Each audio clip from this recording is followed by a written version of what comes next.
Olá galera concurseira, eu sou o professor Rodrigues e nós vamos ver hoje um assunto de hardware para concurso público.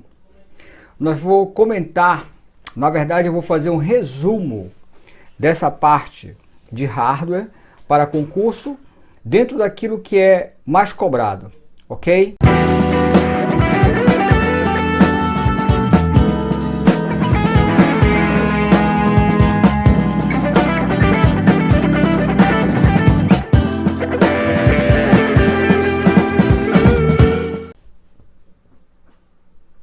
Muito bem, então vamos lá. Vamos começar a ver alguns conceitos básicos com relação a hardware e software.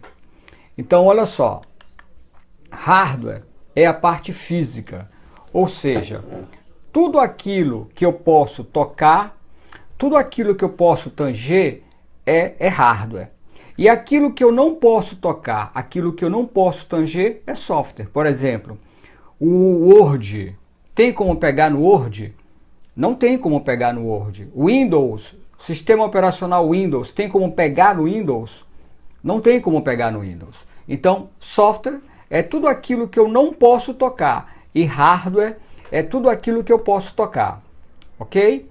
Bem, mas esse conceito básico é um conceito que é conhecido por todos.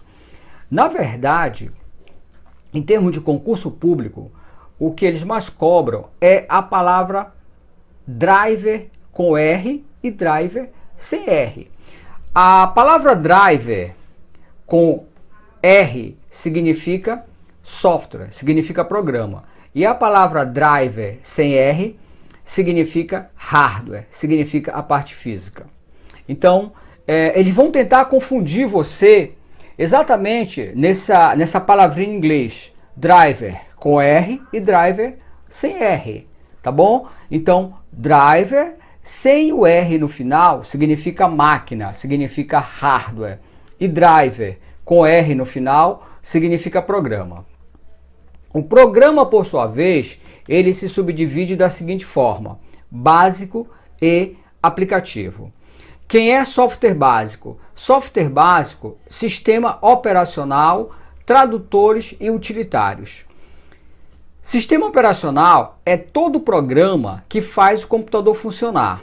Então, para o computador funcionar, ele vai precisar de um programa. Que programa é esse? É o sistema operacional. Exemplo de sistema operacional, nós temos o Windows e o Linux. São exemplos de sistemas operacionais. Com relação aos programas utilitários auxiliares, nós temos, por exemplo, o antivírus e os compactadores. São exemplos de utilitários ou programas auxiliares. Com relação aos aplicativos, o que é um aplicativo? O aplicativo é todo e qualquer programa, tá? Que vai ser usado para determinadas funções, com funções específicas. Por exemplo, editor de texto. Exemplo, planilha de cálculo. Então, para que serve o editor de texto? Para fazer texto. Para que serve a planilha de cálculo? Para fazer cálculo. Então, eles têm funções específicas. Aí cabe também os programas de escritório, por exemplo, os programas específicos de escritório, como sistema de folha de pagamento, sistema de contas a pagar, receber, controle de estoque. Esses são os aplicativos. É aquele tipo de programa que você instala no seu celular para determinadas aplicações. Então, por exemplo, você quer que o teu celular funcione a lanterna. Então você vai ter que instalar no teu celular um aplicativo que vai fazer com que funcione a lanterna no teu celular. Então isso é que são aplicativos, tá bem? Então vamos lá. Software básico, sistema operacional, software aplicativo. São programas que têm aplicações específicas, tá certo? Esses são o conceito básico de software. Hardware. Bem, com relação a hardware, nós vamos ver que o hardware ele vai se dividir da seguinte forma: dispositivos de entrada, dispositivos de processamento e dispositivo de saída, tá certo? Com relação ao hardware, nós vamos primeiro falar da placa-mãe, Então a placa-mãe é esse circuito interno é um circuito integrado, tá? Aonde os componentes já vêm soldados diretamente na placa-mãe. Agora, a questão é a seguinte: como é que internamente o computador ele manipula as informações? Através de impulsos elétricos. O computador é um sistema eletrônico digital. Então, através de impulsos elétricos é que ele vai manipular os dados, tá certo? Bem, esses dados é o que nós chamamos manipulado da seguinte forma. Então, os impulsos elétricos é o que nós chamamos de bit. O bit ele só pode assumir dois estados, 0 e 1, ligado e desligado. Então, veja, por aqui, por essas trilhas é que vão passar os impulsos elétricos, tá certo? Então aqui você tem a placa-mãe e aqui a parte traseira da placa-mãe. E por onde é que vai passar os impulsos elétricos? Por essas barras. Essas barras são chamadas de barramento.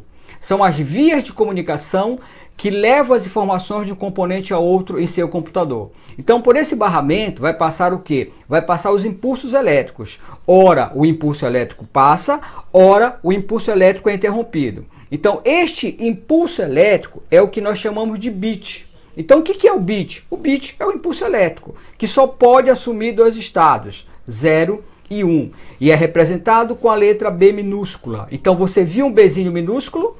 É o bit. E o byte, professor? O byte é o conjunto de 8 bits.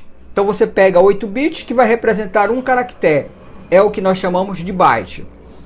Como é que eu quero que você lembre o byte? O byte é uma letra. Pronto, tá? Qualquer caractere. Falou em byte, lembra de uma letra. Então byte é uma letrinha, ok? Isso é o que a gente chama de byte. Então o bit é o tal do impulso elétrico, que vai passar por essas vias de comunicação chamada de barramento, e o byte é o conjunto de 8 bits que representa um caractere qualquer, tá bem? Professor, como é que se mede o bit e o byte? Bem, o bit e o byte existem as suas medidas, o quilo, o mega, o giga, o tera.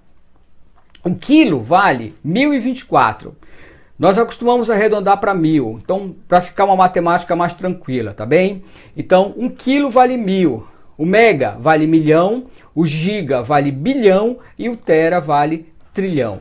Essas são as unidades do bit e do byte, ok? Então esses são os conceitos básicos de bit e de byte. Vamos agora ver as etapas do processamento. Como é que se dá as etapas do processamento? E essa parte de etapas do processamento é o que realmente é mais cobrado nas provas. Eles vão cobrar de você quem são os dispositivos de entrada, quem são os dispositivos de processamento e quem são os dispositivos de saída de dados. Então, basicamente, é isso que nós vamos fazer.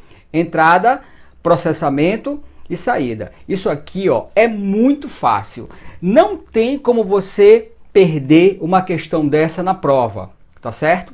É muito fácil. Quer ver? Olha só, vamos lá. Dispositivo de entrada. Quem são os dispositivos de entrada?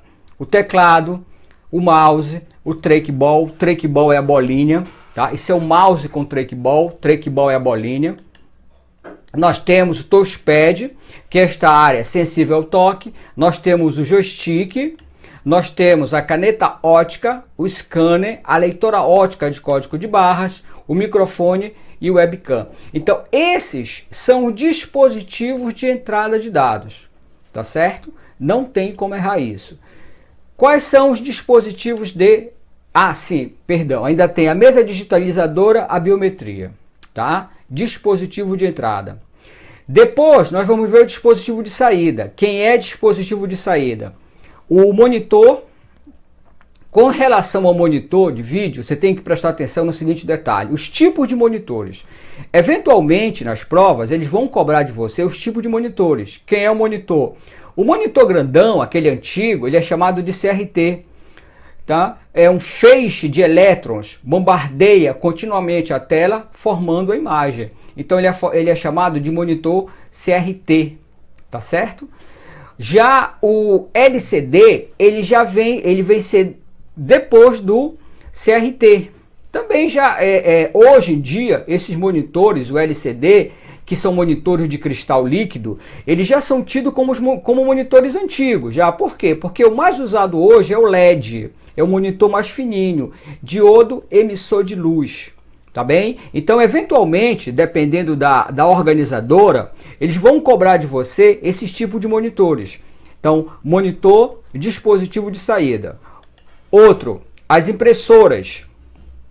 As impressoras, elas podem ser a impressora matricial, que é uma impressora mais antiga, que ela trabalha com agulhas, ela imprime caractere por caractere, tá certo? É aquela impressora barulhenta. Nós temos a impressora jato de tinta, que é a mais usada hoje, né? A mais popular é a jato de tinta, que trabalha com cartucho, imprime linha por linha. Então, a impressora matricial imprime letra por letra, caractere por caractere. Já a jato de tinta, ela vai imprimir linha por linha. E a impressora laser é aquela que imprime uma página inteira, tá bem? Nós ainda temos a impressora jato de cera, que fixa a cera colorida numa folha de papel. A impressora térmica, que é um tipo de impressora usada pelos comprovantes de banco, aqueles de cartão de crédito, que trabalha com carbonização, é a impressora térmica. Nós temos ainda a impressora plotter, tá bem? Bastante cobrada. Se você me perguntar, professor, dessas impressoras qual que cai mais? É a plotter.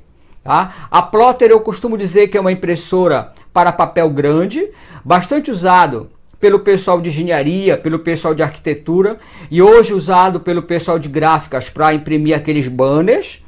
A multifuncional, atenção na prova, a impressora multifuncional, ela é de entrada e saída. Por quê? Porque ela pode trabalhar como scanner. Quando ela estiver trabalhando como scanner, é entrada, mas ela pode trabalhar como impressora, saída. Então presta atenção que eu já vi ser cobrado em prova isso.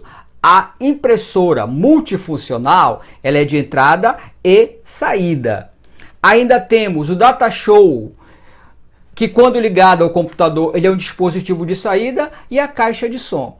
Tá bem? Então, este é um assunto muito fácil. Como é que isso cai em prova, professor? Muito tranquilo. Marque qual das alternativas abaixo é um dispositivo de entrada.